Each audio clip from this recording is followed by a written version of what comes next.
শিলচর উপজেলার ৬ নং চরবরবি ইউনিয়নের ৩ নং ওয়ার্ডের ইউপি সদস্য আমি অনেক জায়গায় আমার এই ওয়ার্ডটা নিয়ে আমি লজ্জিত। অনেকের অনেক প্রশ্নের সম্মুখীন হতে হয়। আমার ওয়ার্ডে মাদকের বিস্তার এবং এখান থেকেই নাকি মাদক সাপ্লাই হয়। তাই আমি মাদক সেবীদেরকে বিভিন্নভাবে আমি বুঝিয়েছি, তাদেরকে অনুরোধ করেছি যে রাস্তা থেকে সরে আসেন।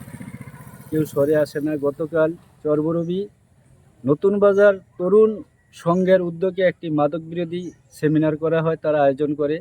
সেখান থেকেই আমি ঘোষণা দেই যে আমার ৩ নম্বর ওয়ার্ড আজ থেকে মাদকের জিরো টলারেন্স ঘোষণা করা হলো। এখানে যারা মাদক ব্যবসায়ী এবং মাদক সেবন করে তাদেরকে আমি ৩ দিন সময় দিয়েছি। তাদেরকে যদি ৩ দিনের ভিতরে হয়তো ভালো হয়ে যাবে, নয়তো এলাকা ছাড়তে হবে। এই ৩ দিন সময়ের পরে আমরা আমাদের বিএনপি নেতৃবৃন্দ এবং এলাকার গণ্যমান্য ব্যক্তিবর্গ ও তরুণ সমাজকে সবাইকে সাথে নিয়ে তাদেরকে আমি আমার নিজ হাতে আইনের হাতে তুলে দিব। এবং আমাদের মাননীয় প্রধানমন্ত্রী তারেক রহমান সাহেব এবং আমাদের বর্তমান চাঁদপুর এই আসনের মাননীয় সংসদ সদস্য শেখ ফরিদ আহমদ মানিক ভাই সহ এবং আমাদের বিএনপির সভাপতি জনাব আমিনুল্লাহ ব্যাপারী এবং মাজাহুল ইসলাম শফিক ভাই সহ সবাই মাদকের বিরুদ্ধে সোচ্চার এবং সবাই যাতে মাদকের বিস্তার গ্রহণ করতে না পারে এবং মাদক যাতে শেষ হয়ে যায় সেই উদ্যোগ নেওয়ার জন্য তারা বারবার আমাদেরকে আহ্বান করছেন। তাই আমাদের মাননীয় প্রধানমন্ত্রীর নির্দেশনাক্রমে এবং আমাদের মাননীয় এমপি শেখ ফরিদ আহমদ মানিক ভাইয়ের নির্দেশনাক্রমে আমার ওয়ার্ড থেকে ৩ নম্বর ওয়ার্ড থেকে আমি মাদক নির্মূলের এই যাত্রা শুরু করলাম।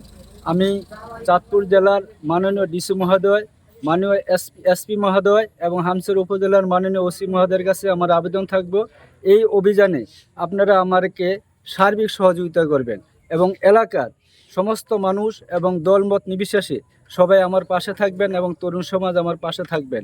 এই আহ্বান আমি সবার কাছে রাখতেছি, যাতে এই অভিযান আমি শেষ করতে পারি। একটা মডেল হিসাবে থাকুক ৩ নম্বর ওয়ার্ড, যাতে মাদকের কোনো আস্তানা এখানে না থাকে। এই চরবরবিতে একটি নামই প্রথম বেশি আসে, ৩ নম্বর ওয়ার্ডে মাদকের মেন আস্তানা। তাই আমি চাই সবার সহযোগিতা কর্মে এই মাদককে আমি নির্মূল করতে এবং তরুণ সমাজকে মুক্ত করতে, এবং তরুণ সমাজ যাতে আর একটা প্রাণও যাতে মাদকের নেশায় আসক্ত না হয় এবং জড়ে না যায়। একটা মাদক একটা ব্যক্তিকে ধ্বংস করে, একটা ফ্যামিলিকে ধ্বংস করে, একটা পরিবারকে টোটাল নিঃস্ব করে দেয়। এই মাদকের গ্রাস থেকে আমি আমার এই ওয়ার্ডকে আমি মুক্ত করতে চাই। এই উদ্যোগে আমি সবসময় আমি এক ব্যতিক্রমধর্মী জনপ্রতিনিধি। আমার জনপ্রতিনিধিত্বের শুরু থেকেই দেখেছেন যে সবার সাথে আমার কম্পেয়ার করবেন। আমি এক ব্যতিক্রমধর্মী জনপ্রতিনিধি, আমি একজন নিঃস্বার্থ জনপ্রতিনিধি। আমি এই দেশের মানুষের সেবা করার জন্য আসছি, এখান থেকে আমি কিছু নেওয়ার জন্য আসিনি, সবাইকে দেওয়ার জন্য এসেছি। তো এটাও আমার ধরেন এই মাদকের বিরুদ্ধে যে আমি উদ্যোগটা নিয়েছি, এটাও আমার জনসভার এক মহৎ কাজ বলতে পারি। পরিকল্পনা যদি তারা ভালো হতে চায় তাদেরকে আমরা ভালো হওয়ার সুযোগ দেব এবং কর্মসংস্থানের ব্যবস্থা করব। যেমন ধরেন আমাদের আইনশৃঙ্খলা বাহিনী যারা আছে, যারা মাদকের সাথে জড়িত না, তাদের যাতে অহেতুক হয়রানি না করে, এর প্রতিও দৃষ্টি রাখার জন্য বিশেষভাবে আপনাদের মাধ্যমে আমি আহ্বান জানাচ্ছি। আপনারাও জানেন, প্রশাসনও জানে, সবাই জানে, তাদের ভালো হওয়ার সুযোগ দেন।